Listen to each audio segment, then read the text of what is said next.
Okay, so the topic for our discussion today is why constructive styles work better. It's sort of a strange way to put it. We always talk about constructive behavior as being more effective, and the defensive patterns as detracting from performance or being less effective. But I thought I'd just get to the point and talk about the fact that constructive styles really do things better. And one of the places, I mean, I originated in human synergistics in the research department. I got into human synergistics because of the quality of the data and the predictive nature of the models, and how much you can understand about well-being and performance and problem-solving effectiveness, all based on the kind of patterns that human synergistics captures. So I started looking at HS models very much from the research perspective, and what's what always drew me in. And one of the things that I was amazed by in the beginning is still something that our clients and people who are newly introduced to human synergistics are sort of amazed by. And that's really the consistency with which the blue constructive patterns outperform, sort of regardless of what that criteria might be, but outperform other patterns, either aggressive or passive. And I tried to illustrate why that is. It's sort of so consistent, whether we're talking about the levels that we look at, meaning individual behavior, team behavior, patterns in organizational culture, whether we look across the globe and people who live and work in different societal areas, whether we look across industries, whether we look across roles and functions and professions, and sort of regardless of what we're trying to do, constructive psychological and behavioral patterns consistently predict the most positive performance, well-being, and outcomes. And why is that is an important question. We talk about this in our accreditations, but I thought I'd try to get at a few fundamental characteristics of constructive behavior that explains why those patterns are so positive and so consistently so. All right, behind me, this is the type of correlations we do for clients, oftentimes looking at what we describe as outcomes. So these over here will be things along the lines of well-being and performance, like employee engagement, satisfaction, ability to think and work creatively, so on and so forth. And the way that those patterns are correlated, or those outcomes are correlated to patterns that we assess in organization, in this case, in organizational culture.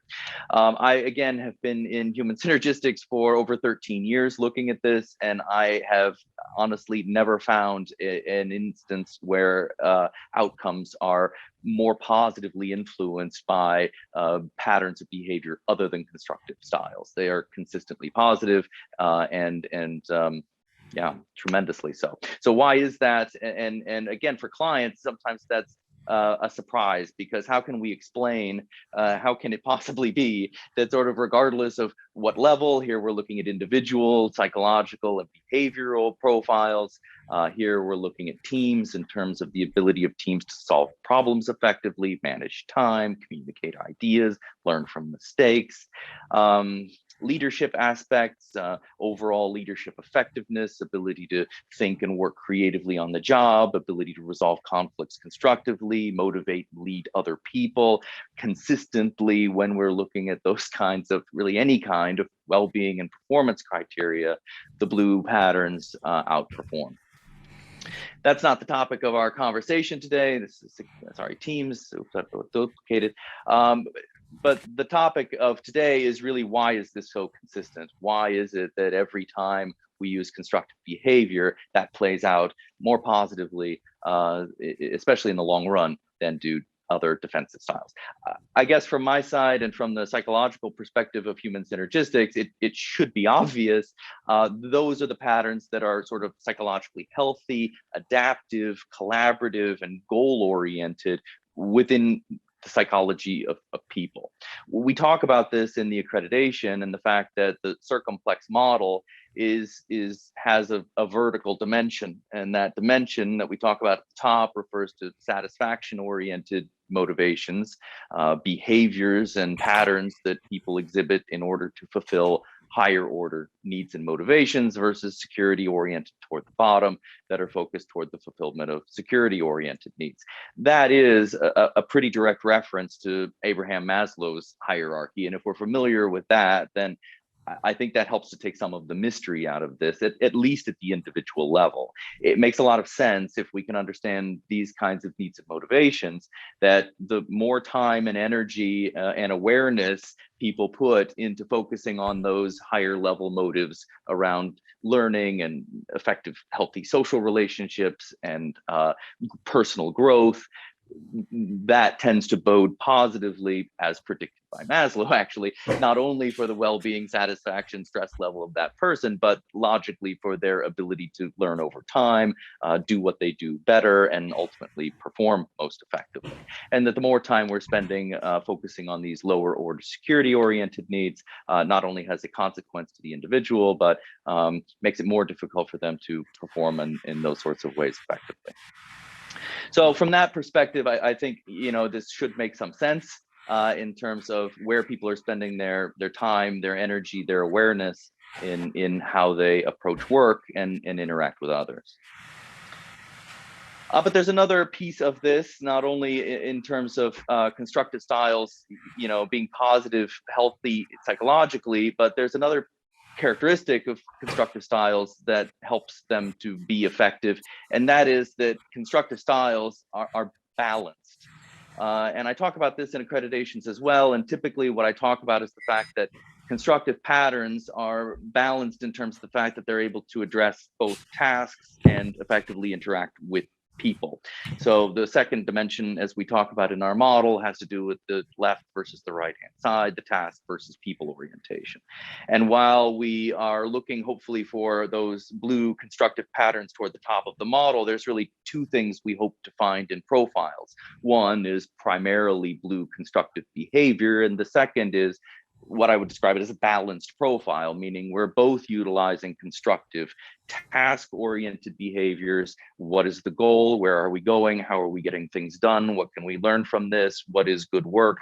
Those sorts of effective task-related behavioral patterns, as well as and combined with constructive interpersonal patterns where we're listening to other people, sharing ideas, sharing learnings, enabling, empowering others, listening, so on and so forth.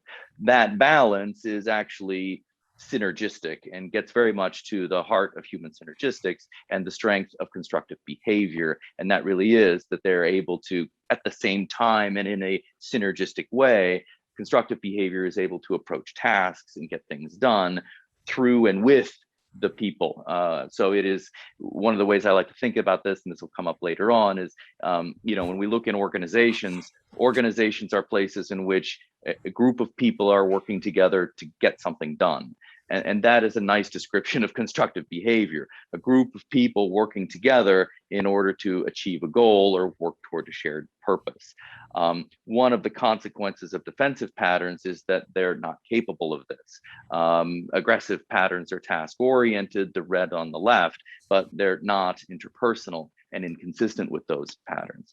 Passive defensive patterns, the green on the right, are interpersonal, but they're not task-oriented, in fact, negatively related to task-oriented patterns. So you sort of get one or the other with defensive behavior, where you're getting a synergistic combination, if you will, with constructive styles. So these patterns work well because they work together. So let me give you an example. If we take away the clusters and the colors for a moment and just try to focus on the dimensions of the model, the circumplex has always had these two dimensions and four sort of orientations: the satisfaction versus security, and the task versus people orientation. It's really, as we've already mentioned, the satisfaction orientation and the fact that those behavioral and psychological patterns have to do with those higher order healthy motivations, that it's the constructive styles that tend to, consistently predict more positive, what we describe as outcomes. So I think, as you know, in human synergistics instruments, we're not only measuring psychological and behavioral patterns, but we also measure what we describe as outcomes, those things that are influenced by these patterns, and understanding how psychological and behavioral patterns, whether in individuals or within teams or across organizational culture, influences outcomes is really the critical core to understanding this cause and effect relationship and utilizing developmental tools. Outcomes typically break down into two broad categories. These are either typically well-being criteria, things like how much stress do your people experience, how satisfied are they, engagement, psychological safety, and so on. Or we're looking at more performance-related criteria, things like leadership effectiveness, time management, ability to communicate, make decisions, learn from mistakes, so on and so forth. It is the satisfaction-oriented patterns that promote those forms of outcomes. It is unfortunately the defensive patterns that tend to detract from the well-being and performance of members. So that's really the top versus the bottom of the model, and really the distinction within our circumplex, satisfaction versus security, that I typically talk about as being most important and relevant, because it's that distinction that predicts how this is going to play out, either positively or negatively, in our ability to perform and personal well-being. So if we think about it from that perspective and the dimensions that we have, then you really end up with four sections of the model. We have in the upper left an effective way, if you will, of approaching tasks. In the upper right, we have an effective way of interacting with other people. On the lower left, of course, sort of an ineffective way of approaching work and tasks, and a less effective way of interacting with people. So why wouldn't we have four separate sections? To be honest with you, I think the theory from our side was that we would have a four-section model. Today we have three sections and they look a little bit skewed, so I oftentimes get this question. This was the original concept of how the model should play out. So why not four sections instead of three? And where did the other one go? Part of the development of the circumplex in HS is the exhaustive research that's gone into this. So actually, some of Dr. Cook's early work within human synergistics was focused on validating this model and making sure that the model that we use is accurate in representing psychological and behavioral patterns. And part of that is making sure and sort of testing whether each of these categories is true. This is sort of construct related validity, but making sure that is this actually a unique pattern and type of behavior that is different from others? Can we demonstrate that this is its own sort of thing?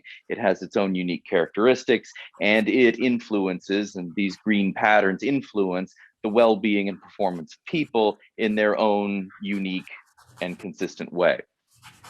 For passive styles down here on the lower right, security-oriented and interpersonal, the answer to that is yes. We can demonstrate that this is in fact its own unique group, and those today are what we call our passive defensive styles on the same section of the model.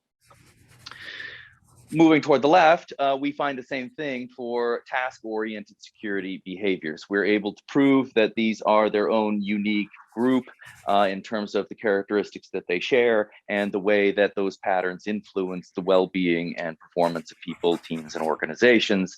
It has its own flavor, and that can be demonstrated to be its own construct. Having said that, as we move toward the top of the model, and try to prove that there is a category of task-oriented constructive behaviors, and there is a separate independent category of interpersonal constructive behaviors, we cannot prove that.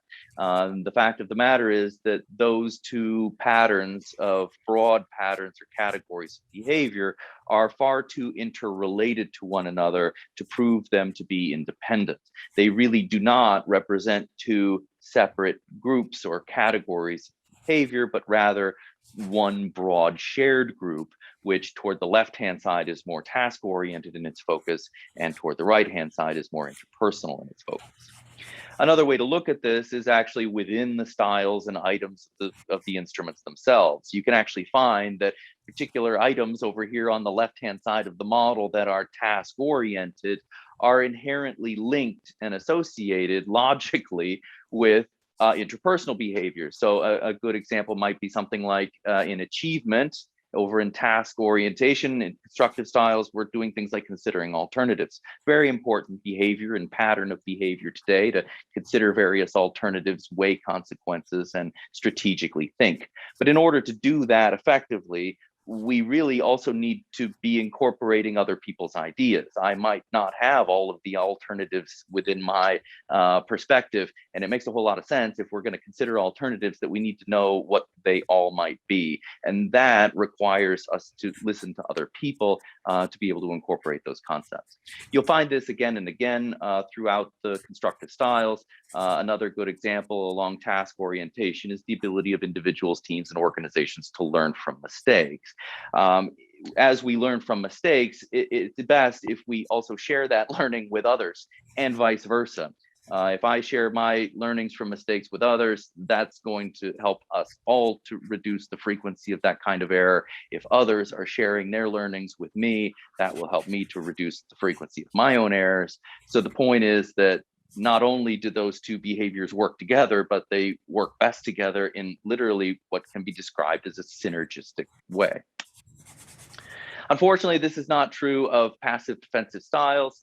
Try to give you a little example of this. On the aggressive side, we have resists the influence of others and never admits mistakes. A couple of little examples from aggressive defensive patterns. Hopefully we can see that if we're doing those sorts of things, it's going to actually make it more difficult for us to do the things up here on effective interpersonal patterns that we really know we should. Being open to other people's input and sharing learnings with others is going to happen less frequently if we're resisting other people's influence and never admitting our own mistakes. So aggressive defensive patterns are interesting. Oftentimes when we talk to organizations and leaders, and especially when people are new to our concepts, there is this pervasive belief that there is something secret within defensive behavior that could be utilized, leveraged in a positive way. I have not found it, and I think this is a good example of why defensive behaviors have their own inherent consequence. Behaving in this way has consequences alone. The next issue is that behaving in that way will prevent us from being able to behave in other patterns that are also effective. So it really comes at a double loss, and that's part of the challenge with defensive styles. We see the same thing with passive defensive, more obviously perhaps. So if we have patterns around the lines of just simply accepting the status quo, going along with the way things have always been done, avoiding responsibility, shifting responsibilities to others, that's going to make it more difficult. Not, first of all, again, not only is that a pattern that's going to have consequences for your people, teams, and organization in terms of well-being and performance, if that's the way we're approaching our work. But it's also going to have further effects because it's going to reduce the ability that we're able to do these kinds of constructive patterns, again, considering alternatives, learning from mistakes, and that has consequences as well. So hopefully this helps to give you some concept. Again, since the constructive styles could not be demonstrated to be two separate categories, we don't demonstrate them that way. They represent one shared broad group of behavior, which is satisfaction oriented, and which is its first and predominant strength, and secondarily is capable of both bridging and approaching tasks, self, and other people. That again, unfortunately, is not possible within defensive styles. Sometimes in workshops, I use this little definition of an organization. I think I already mentioned this at the beginning. It's sort of a nice way to talk about this because what we're talking about is a balanced approach. The ability of an organization or a team or an individual to both focus on tasks, work, objectives, and goals, and also at the same time work with other people, share information, and collaborate in order to reach those goals. That's a nice way of understanding how organizations should work. And also, I think, a nice way of understanding the consequence of defensive behavior. Not only do those patterns in and of themselves have negative consequences, but they directly prevent people from utilizing those patterns that are not only more positive and effective, but inherently synergistic. All right, so as an example of this, I think really within the content of HS, this model is one of the best ways to talk about this kind of strength of constructive styles, and that the shared interpersonal and task-oriented approach is the best method for driving performance. And I like this model, first of all, because it's quite clear in how this plays out. and we can relate to this sort of process. I also like it because it's talking about decision effectiveness, and that we're talking about objective problem solving effectiveness in how teams solve problems and how effectively they come up with solutions. We have lines of simulations to assess this. We've researched this separately in a variety of different areas, including things like nuclear power plants, looking at how engineering teams solve problems and what behaviors enable those teams to solve problems best. Again, whether it's 50 years ago or last month, or whether it's individuals, teams, or organizations, regardless of the industry or global location, it's the constructive styles that will help you get there. And again, why is that commonality so consistent? I think this helps to point that out. So if we start from the top, and I think that'll be the easiest way to sort of introduce this, we're really talking about effective solutions, effective decision making. The research around what it takes for people and teams to solve decisions effectively is pretty clear, and that has to do with two primary qualities or characteristics. For us to solve problems effectively, we need quality and we need acceptance. So again, to solve problems effectively, we need quality, meaning we need good ideas, we need a good plan, we need good content, and we need acceptance. We need people on board. We need people who will carry this out. We need the support of our people. Those are the sorts of things together that help us to solve problems best. As soon as we begin to lose that balance of both quality and acceptance, it begins to cost us in terms of solution quality. Additional research, which has been going on for a very long time, has looked into, well, what does it take for us to increase quality and acceptance? If we know that is the best way to predict good decisions, then what can we do in our team to ensure and promote quality and acceptance? And this gets back initially to skills. The things that are going to most directly affect the quality of your team's decision making, for example, has to do with the rational skills that your team utilizes. These are things that can be readily observed, things like the extent to which the team breaks problems down into smaller pieces and shares ideas with one another, focuses on goals, manages time. On the other side, we have acceptance, which is primarily promoted by interpersonal skills. Again, skills around listening to one another, constructively differing, weighing alternatives, and so on. So the use of these skills is critical in driving quality and acceptance. And to be honest with you, is much of how organizations have selected members for key teams historically, because we want to select people with the right skills and knowledge that will to fulfill this within a team. What's interesting on several levels is actually for your people to use the rational skills that they have and to work together in a way that allows them to use their interpersonal skills, they need to have a behavioral pattern. So teams and groups behave in certain ways, especially intact teams. As a function of coming together, the roles and individual members, teams and groups come up with or develop their own unique characteristic pattern of behavior and how these group members connect with one another, with other groups, and how they approach work, tasks, and get things done. What you find is that it is the constructive task-oriented patterns, such as achievement, that most directly and positively lead to the ability of people to use rational skills. And it is those constructive interpersonal behaviors on the right-hand side that enable people to utilize their interpersonal skills. This is sort of an interesting side topic for me personally, because most organizations and leadership teams that I recognize focus on this level of the model, meaning that in order for us to do great work, we need people who have the skills, the knowledge, the experience, and the capability to do great things. What's interesting is that doesn't guarantee you're going to get there. What really matters is how that team works together, and really illustrates the classic culture example of organizations going out and hiring the people with the best experience, the best knowledge, the greatest accomplishments, and then they bring them into an organization which may not encourage and foster the kinds of behavior that enable them to use their skills. And over time, those high performers begin performing less and less effectively as a function of the fact that they're working within a team or organization that is not enabling them to use the behaviors that allow them to use rational and interpersonal skills. Not only use them, but use them with some balanced frequency so that we can contribute effectively to decisions. This is something, by the way, this model again is from our GSI, the group or team level instrument. And it's something that you can actually observe in teams. One of my favorite things to do, because with GSI, it's really one of the only times that you can observe these styles and patterns playing out and really watch the whole model happen right in front of you.